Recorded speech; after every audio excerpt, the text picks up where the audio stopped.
10. But they have affiliations with over 100 different gangs scattered throughout the country, from the East Coast, West Coast, North and South part of the country. And they're coming to our community. Not all of them stay, but they're here.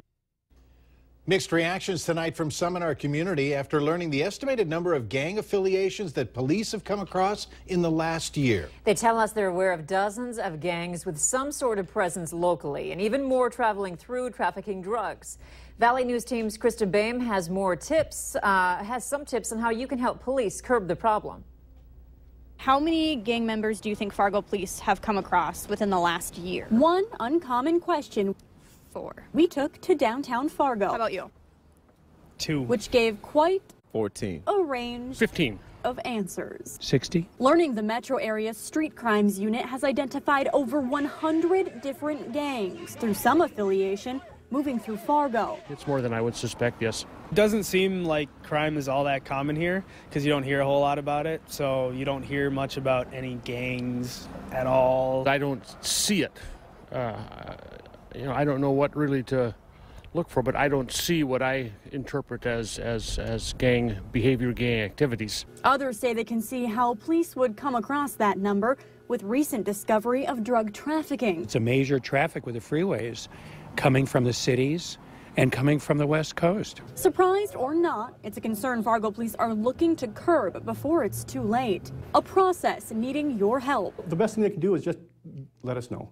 If you get someone in your community who's causing a lot of problems and you believe, we haven't seen this guy, we don't know where he's from, just call your local law enforcement agency. They'll come out, they'll check him out. In most cases, those walking around your neighborhood causing concern won't be someone affiliated with a gang. We're not too busy to receive a call. A lot of people think, well, I don't want to bother the police, they're already too busy.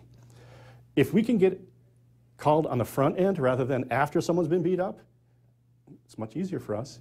And nobody gets hurt. Keeping your eyes peeled is the best advice. Any behavior I see on the street that just doesn't appear to be natural or normal, yeah, I'm well aware of that. And phone police. Teamwork needed to keep Fargo a safe place. If someone's walking through your neighborhood at 2 in the morning, doesn't belong there, I would call. Krista Boehm, Valley News Live. We have more information on the gang affiliations locally. You can find it on our website, valleynewslive.com.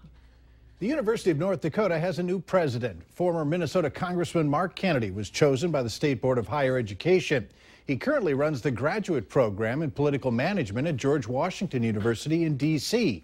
He'll take over from interim president Ed Schaefer on July 1st. One of Kennedy's challenges will be the budget. One of the recent financial victims at UND is a music therapy program, which has been cut and is no longer accepting new majors. For those working in the field, they fear that this move will have a major impact moving forward. Valley News Team Giovanna Simic has our story. With the University of North Dakota cutting the music therapy program, some believe that it will affect not only the profession, but the patients they help heal. If there's no program training people, then there won't be music therapists, and there won't be enough music therapists to meet patient and client needs. According to music therapy professor Megan Masco, music therapy has been shown to reduce pain and anxiety and boost moods. It has become a popular way to help patients feel better. Senior living facilities like Farmstead Estates have seen the power music has on their patients. Everybody looks forward to it. It definitely has some therapeutic value to it. I think it's a program that any senior living facility should look into providing, because I really do believe it very much enhances their life. North Dakota was the first state to become licensed in music therapy. Currently, there are 15 music therapists in the state, and 12 of those graduated from UND. Because the music therapy program at UND is the only program within a large geographical area, there will not be a program for people to go and learn how to be music therapists in this part of the country. And music therapists believe cutting the program will have a large impact on the jobs in the state. With this program being cut, it would seriously affect music therapy as a profession on the horizon. We certainly would lose the pool of music therapists and would have a harder time retaining music therapists to work in our state. In Fargo, Giovanna Simic, Valley News Live. Students at UND held a protest on Monday to show their concerns to those giving the final approval of the cuts. The interim president will make final decision about cuts in mid-April. The budget shortfall that North Dakota is facing is more than $1 billion. To counteract that, the state cut agency spending, dipped into rainy day funds, and reforecast how much money the state could expect to bring in. Even with the new estimation, the state is still missing tax revenue estimates.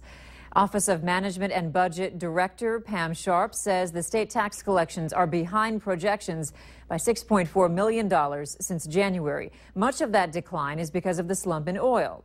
Officials believe that will continue until at least next year. Significant developments from tonight's presidential primaries. On the Republican side, Florida Senator Marco Rubio ended his once promising campaign after losing tonight in his home state. That leaves Donald Trump, Ohio Governor John Kasich, and Texas Senator Ted Cruz. Trump's wins in Illinois, North Carolina, and Florida continued to fuel his campaign. Kasich won in Ohio. On the Democratic side, Hillary Clinton tonight wins in Florida, Ohio, and North Carolina. We're still waiting on the states Missouri and Illinois. A major construction project is kicking off in Moorhead this spring. The Minnesota Department of Transportation is reconstructing the interchange at 8th Street and I-94. The project will impact about 80,000 drivers who use that area daily.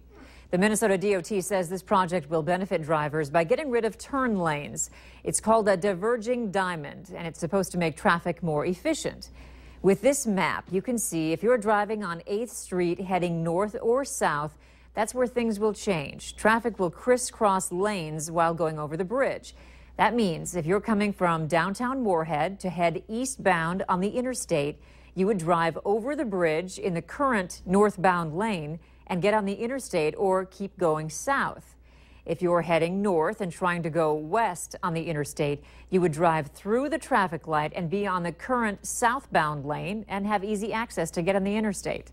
The project will be done in 4 stages, with the second stage closing the bridge completely, having drivers use the detour of 20th Street South.